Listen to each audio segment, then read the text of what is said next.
In this video, we are going to review Vivo T2 Pro. The phone comes in a white box with the Vivo logo and the model name on it.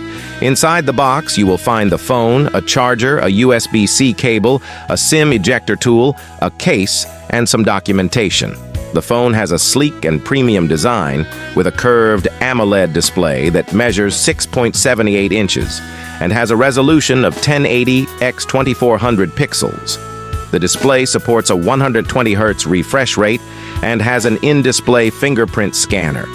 The phone is powered by the MediaTek Dimensity 7200 chipset, which is a 5G-enabled processor that offers fast performance and smooth multitasking. The phone has 8 GB of RAM and up to 256 GB of internal storage. The phone runs on FunTouch OS 13, which is based on Android 13. The user interface is clean and intuitive, with some customizations and features from Vivo. The phone also supports Face Unlock and Voice Assistant. The phone has a dual camera setup at the back with a 64-megapixel primary sensor that has optical image stabilization, OIS, and electronic image stabilization, EIS, for stable photography. The secondary sensor is a 2MP depth sensor for portrait mode. The front camera is a 16MP shooter for selfies and video calling.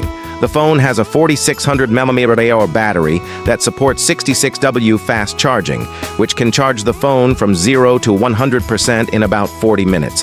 The phone also has an IP52 rating for water and dust resistance. The phone has a slim body that measures 7.4 millimeters in thickness and weighs 175 grams. The phone has a metal frame and a glass back that reflects light in different colors. The phone comes in 2 color options, Aurora Blue and Starry Night.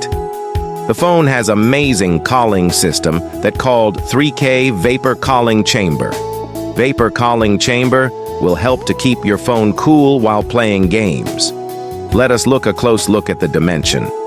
There are some buttons on side, include a power on-off, volume up and down, SIM inserting, charging port, handsets port, mix and speakers.